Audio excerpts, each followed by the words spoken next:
So welcome to Challenge the Road. We're here at V Engineering to go through the servicing of the Mclaren P1.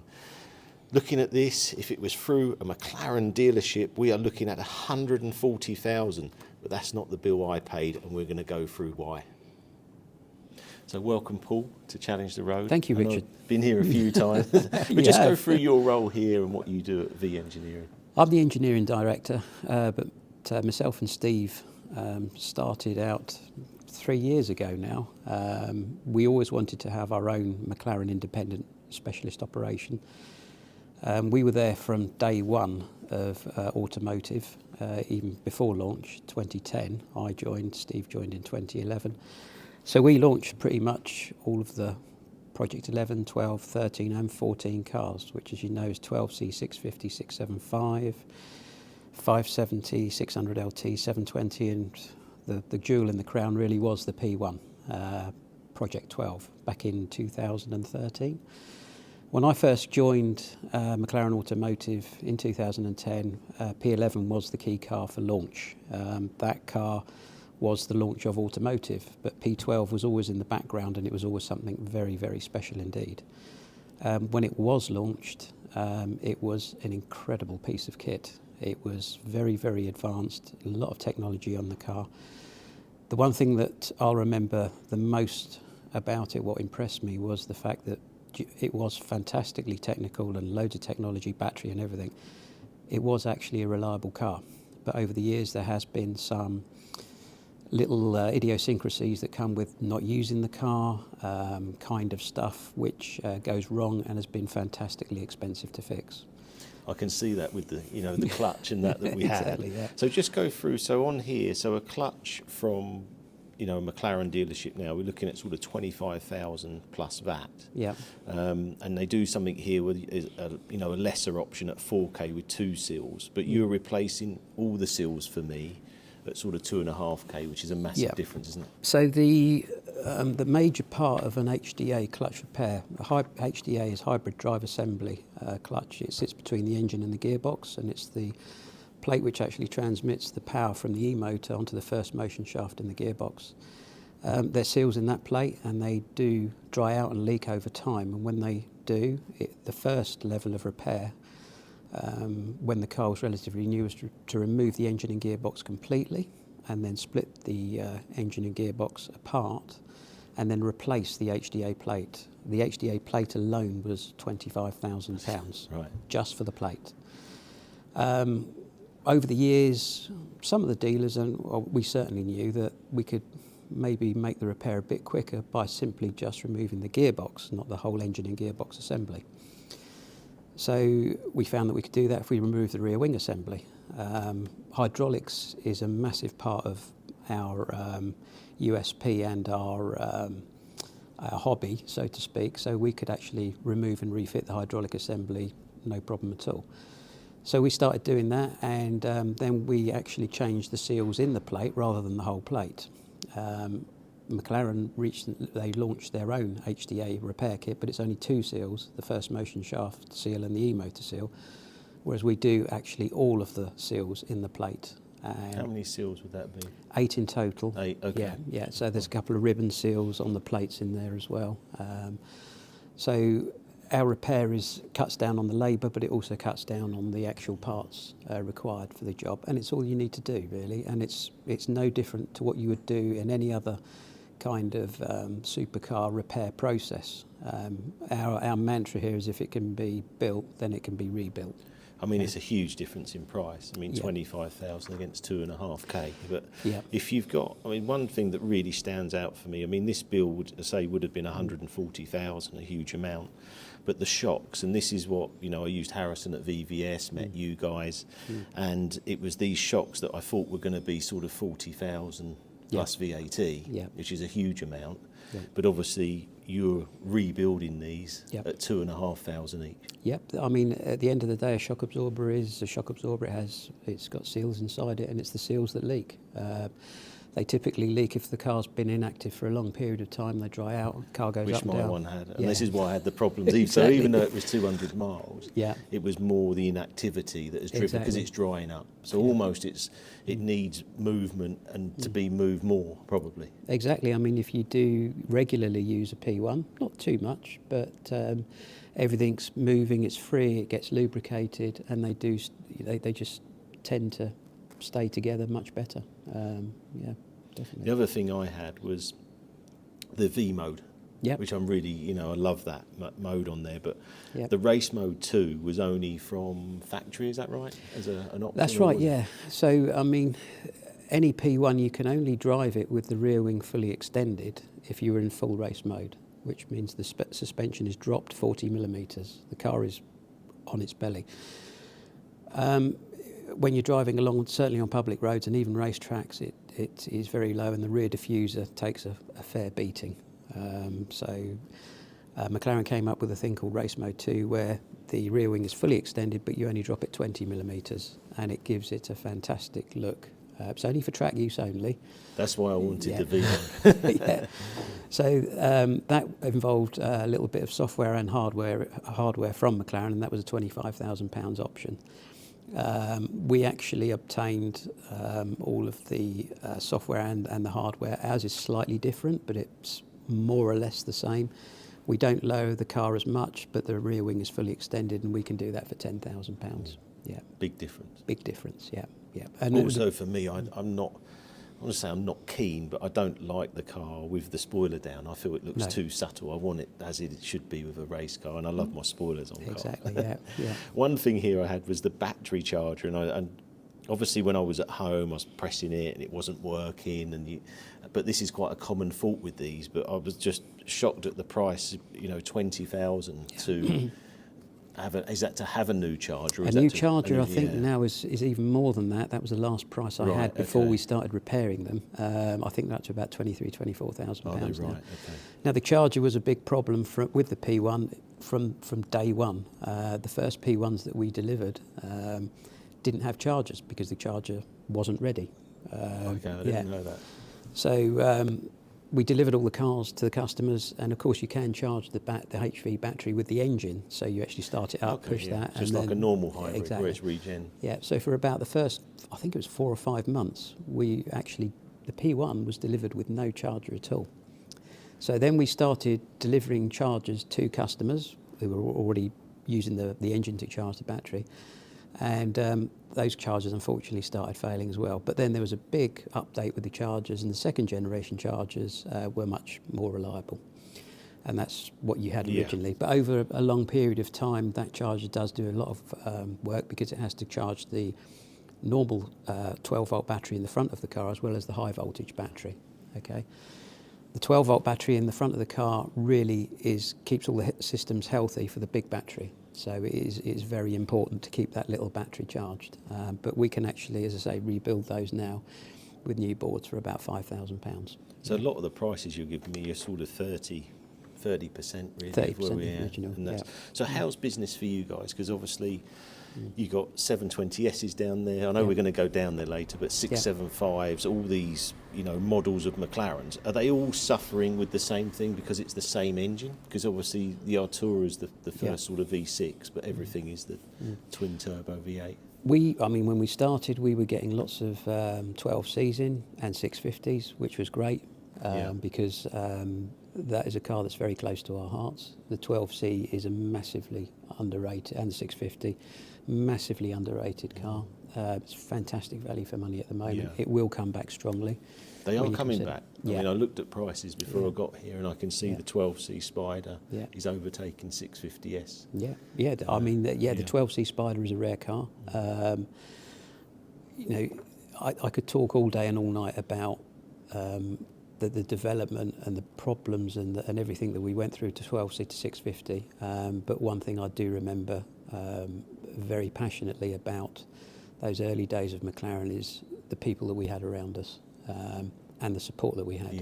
It was absolutely fantastic. And that was the Ron Dennis time. And Ron Dennis time. And we've got a saying here at V Engineering, we're very proud to look after what we call the Ron era cars. and that is basically P11, P12. Yeah. We started out, we got loads of 12C 650s in, and then it was a 675 tidal wave, and then there was a P1 tidal wave, which we're still riding now. We're starting to see a lot more 720s, which is great, and we've had a steady trickle of 570s as well. One thing you said to me earlier, before we was on camera, you said that people are just not taking warranties now because it looks like the biggest cost is in the gearbox if something went wrong, which from McLaren is sort of 18k, but from yourselves is 6, which is a big difference, and a warranty is normally 4. And you're saying that no one's taken a warranty because they just run the cars. So the cost to run really is actually not as bad as people think. No, it's not. I mean, the engines are very strong. We found that even when we were still in McLaren. The biggest weak point that we used to see was the gearbox leaking with the seals. And yeah, a 570 gearbox was 18,000. P11 gearbox is about 25 now. P1 is 28, 30. The first thing that we did when Don't let my gearbox go. No. Well, the P1s tend to be, it's very, very rare to have a leaky gearbox. Don't know why. We think there's a better quality seal in the middle of it. But one of the first things that we did when we started up here is we opened up a few gearboxes, and we've actually come up with our own repair process where we just change the seals, and a fully overhauled gearbox from us, clutch control valve, solenoid valve body and seal kit runs to about £6,000. That's brilliant, isn't it? And if you've got if that's the most common thing that can go wrong, which is going to hurt you, it's only costing you £6,000. It's not worth having the warranty. It's not worth having a warranty. I mean, we started out and we actually sell warranties ourselves. We've not sold a single warranty. I've got 12C and 650 customers who were in the programme, and they religiously spent £3,000-4,000 a year for 3 years, and they didn't have anything go wrong with their cars. So they self-insure. Well, I think recently you bought a car yourself off collecting cars, didn't you? That's right, So, because I was looking at that myself, and that was, is it a 650S MSO? 650S MSO Special Edition. One of our shareholders and my co-director, they actually saw it on collecting cars, and they said, this is a little bit special, isn't it? We couldn't believe the money it was making. That was a £300,000 car, brand new. What was it, 63 plus fees? 65, 60, about 68 we paid for it. It was interesting because I put that on my Instagram, and I had some messages from people. And they said, Richard, this car needs £15,000 of work, 20. It's an awful car. They were the messages. But they didn't know that car originally was at VVS 1,000 miles ago, and is actually in very good condition. And I think I wanted to know, so people were sort of rubbishing it through messaging, but what was it? You know, say I'd bought that car for 66, how much was it through you guys to put right? Shock absorbers leaking. So for us, it's actually, it was the lift that was leaking, not the shock absorber itself, which for us is about £300-400 repair each corner. There's corrosion on it, the bonnet and the front wings, very common on all Project 11 cars. We're getting that sorted. Probably it's going to cost us. And that's across like 675s as well. I'm seeing that. 675, so is it a carbon panel though? No, on P11, so 12C 650 or 675, the only aluminium panels you've got are the two front wings, the bonnet and the roof, if it's a coupe. The bonnet, I mean, the front wings can get stone chipped. They get a little bit, so that's where the corrosion comes in. The bonnet along the leading edge, that can trap a little bit of water in there, and that gets corroded. Then you get under the thing. Long term on all P11, watch this space, we are going to be offering carbon replacement panels for the front wings and for the bonnet, and that completely eliminates the corrosion problem on all P11 cars. We did the suspension repair. We're going to do the corrosion repairs on the bodywork, and the other thing that was wrong with it was the accumulators. So that's these shocks here. We've had a really big success with accumulators on P11 and P14. the fantastic part about any McLaren is the ride quality. Yeah. And as I'm sure you're familiar Well, they're with. phenomenal to drive. Exactly. You know, You can jump in one, drive it from here to Manchester, and you get out the other end. If you're in normal mode, it's like you're driving a Rolls Royce. Yeah. And what happens is on each of the shock absorbers is a small sphere, and that sphere contains nitrogen gas. There's a rubber diaphragm in there. The nitrogen gas permeates through the diaphragm, and then you lose that softness in the suspension. Yeah. There's 4 of them per car, typically, and they're sealed as well. Okay. So I've seen them on the P1, the black. Yeah. Okay. So on the little ones on the P1 are the sealed black Okay. ones, but the big carbon ones, they're Right, rechargeable. okay. So but on P11 and P14 they're sealed. So once they've lost their gas, you have to change them. And this is this massive expense then? Yeah. So I mean, when you change them, it's a sealed unit. So when they lose the gas, you've got to change all 4. So what we do is we actually fit rechargeable ones. They've got a charging port inside them. And that will allow you to, when they lose their gas after a couple of years, simply recharge them. So we would be, so I'm just trying to get it in my mind, because at the moment, if I was replacing them, it's 10,000 each, but from you guys, it's like 2,500 rebuilt. That's the shock each. absorber, for the leaking, But the accumulators on P11, it would be £2,500 to change for sealed units, but our rechargeable units are just under £2,000. Okay. The beauty is you replace them once, and then you don't And it's have a couple of to replace. £100 to them. Yeah. But if I'd done it with McLaren, I'd have to take the whole lot off and start again if I went for the same unit, which is then a massive cost. Yeah. The thing is with the accumulators as well, and it's very important to sort of put this across, is that the accumulators lose their pressure so gradually. When the customer's driving it, they actually become accustomed to it. Okay, so you're not noticing the ride deteriorate? No, Right, but okay. you know, so we had loads of customers bring their cars in here, and they said, just in for a service. Of course, me and Steve jump in it, drive it down the road, and you're bouncing all over the place.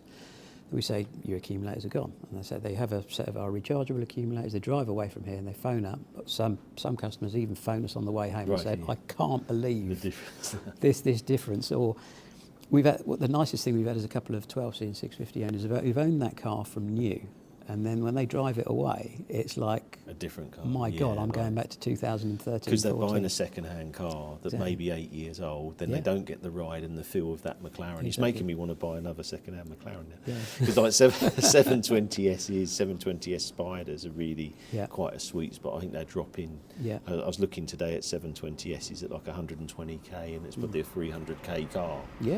It's had so much car. But yeah, this is going to give us, great sort of what I feel security wrap around McLaren and people investing in the second-hand ones.